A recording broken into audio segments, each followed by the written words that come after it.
Now let's talk about civil service reforms, which was introduced by Cornwallis in 1793. We don't want to discuss too much about this. This was actually a question in 2014 who is known as father of Indian civil service. It is Lord Cornwallis who introduced this. Okay, so Lord Cornwallis. See, if you remember, I have already told you in 1793, this is his last year, so there was a lot of reforms which is considered very significant and important. And one more interesting fact which you can understand or which you may know related to Lord Cornwallis is he was a person who was fighting against the George Washington in America in their war of independence, and the person who was the biggest failure in America when he came to India, he have a huge success story to write. We have this civil service reform, permanent settlement, okay, and police reforms, judicial reforms, etc. Okay, which all comes in his name.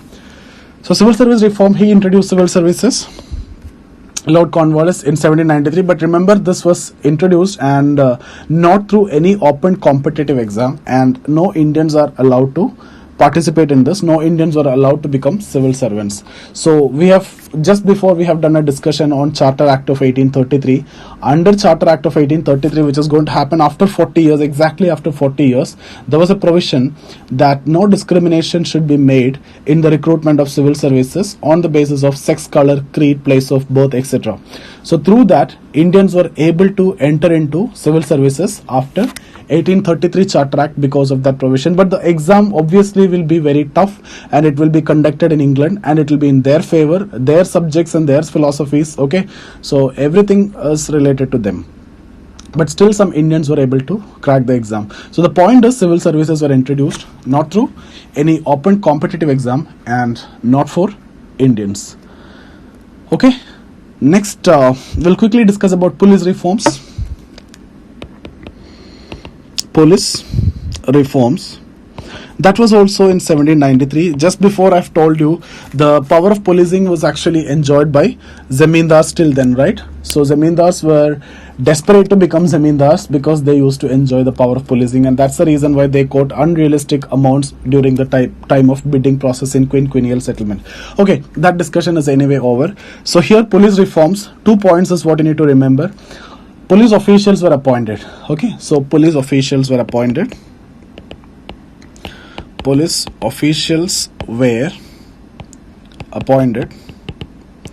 Second point, police stations were established.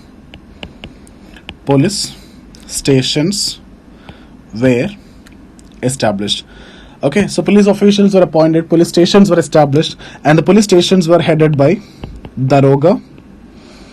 Each police station is headed by Daroga, SI, okay, sub-inspector, and number of police stations will form a circle, and which will be headed by superintendent of police, okay, superintendent of police, SP, okay. So this is how police reforms was introduced, and you can see here, if this is asked as a question, you will be getting two statements, 1, 2. Okay, police officials were appointed, police stations were established. It is crystal clear, 1 and 2 is the answer. But if I make some small modification here, police stations were established on the basis of population. This is a question. Those are the two statements. Now your answers are A, 1 only, B, 2 only, C, 1 and 2, D, not 1, not 2. Then what is your answer? There is no doubt that first one is correct, and some of the students will just read this police stations were established. They feel that 2 is also correct, so they can mark 1 and 2. But some students will read it completely on the basis of population, so you might not have read about that, and I was not teaching you also about that. So in that case, you will start thinking, because you can't leave it for chances. You have to, anyway, if you're stuck between, one is for sure, so if you're stuck between two choices, you have to attempt it. The answer now here is either A or C, right? So if you're stuck between two, you have to take this call. In prelims, that hardly you will be able to make sure that 30 to 40 answers are correct 100%. Rest of the questions you have to attempt, you have to take chances. There is no other way in which you have to make guesses, you have to take chances. Okay, always remember, you can't go with this mindset that I'll answer 55 questions with 100% accuracy and I'll be clearing the prelims. That's not possible. You have to make sure that you will be attempting around 75 to 80 questions with 85 to 90% accuracy. This should be the ideal situation. Not that 55 questions I'll attempt, for all the 55 will be correct. That's not going to happen. That is never ever going to happen. Don't think about that. Okay. So I want you to attempt around 75 to 80 with 85 to 90% accuracy. That will do good for you. Okay, and after that, obviously, see, prelims, nobody can help you. There is a lot of limitations. Mains, you clear the prelims and you come to me, I can help you in any way. Okay, so now here, you can see here. So I'll start thinking about it, right? On the basis of population. See, more the population, more police is required, more police stations required. That's the logic. So if you think in that way, I'll go for 1 and 2. Still, I'll go for 1 and 2. But you know what is the actual... What is the actual answer? Actual answer is this one only. Why? Because it is supposed to be on the basis of population. In practice, it is supposed to be on the basis of population, but police stations were established on the basis of area at that time, but now it is on the basis of population. Now if you ask me, it is on the basis of population. More the population, more the police stations. But then it was on the basis of area. For a particular area, one police station. For the other area, one police station. It hardly matters whether there is 10 persons in that area or 1,000 people in the other area. I hope it is clear. So that's about police reforms. We will now discuss about judicial reforms.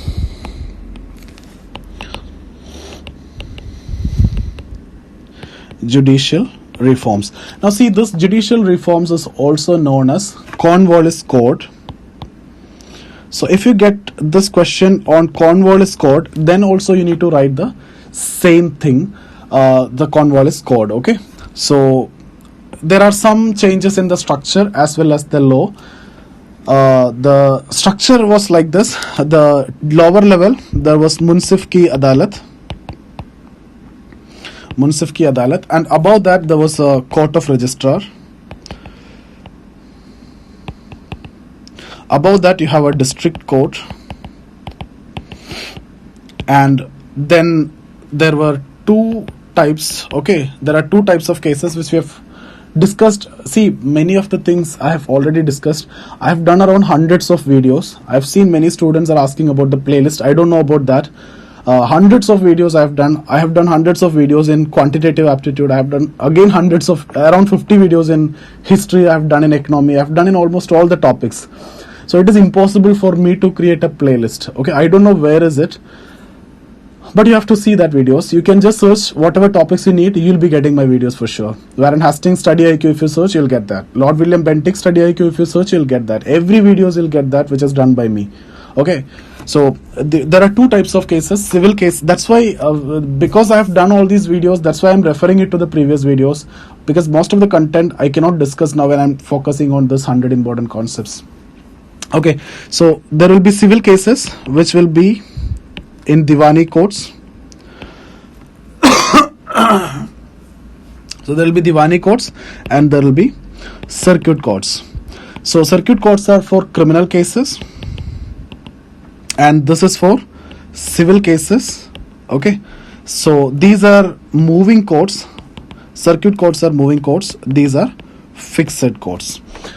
Now, Lord Cornwallis established 4 Diwani courts at Dhaka, Patna, Calcutta, Murshidabad. Now if you have watched my first video on this series, that where we are discussing about the different acts in 1833 Charter Act, I have discussed a point that the 4 Diwani courts which were established by Lord Cornwallis, that is this, which were this Dhaka, Patna, Calcutta, Murshidabad, were to be abolished, and instead High Court to be set up, was one of the provision in 1833 Charter Act, okay, which was actually coming from here. So Diwani courts and circuit courts, I hope you understood this. The above Diwani courts, there is a Sadar Diwani. Sadar is actually a Persian word which means head. Sadar Diwani, where the Governor General will be sitting directly, and here Sadar Nizamat, where also Governor General is sitting for the Adalat. Okay, so I hope this is a structure. It is clear. It is almost like the modern day structure only. There will be magistrate courts, then there will be district courts, high courts, supreme courts, and all those sessions courts, and everything is there. Okay.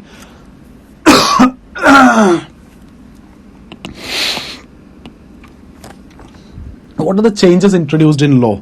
So the changes introduced in law, that is very important. Two new concepts were introduced by Lord Cornwallis, and which we are following even now also, and that is a basic pillar of our constitution. The first one being equality before law. Very important, one of the most important contribution of British. Okay, equality before law. See, when we discussed about police reform, that is also one of the most important contribution. You can see, you will get questions like this: the law and order situation in India is drastically improved during British period. Yes, law and order situation in India is improved drastically during British period. The first point that we need to discuss is actually the police reforms. Then you can talk about anti-Thuggee law, which happened under Lord William Bentinck, which I have discussed under Lord William Bentinck, which I will be discussing as part of this discussion also later in one other session. Anti-Thuggee law, through that thugs were suppressed, or they were armed people, so that created a lot of issues in central part of India that we'll have to discuss. But what I want to tell you is the law and order situation has improved drastically. There was a policy from the British side: if a criminal is allowed to hide in a village, the entire village will be punished. Those kinds of system is what they have practiced. So obviously the law and order situation in India is drastically improved during British time. Similarly, they have introduced this equality before law. Till then, this was not the practice. See, for example, if you take the case of eyewitness, okay, a judge is hearing the case and there are eyewitnesses. So if a rich and a poor person is coming, so there is a rich and a poor, he will listen to the word of rich, because in his opinion he became rich because he is good. Okay, he is always talking truth, that's why he became rich. But in reality the reverse will be true, right? Maybe.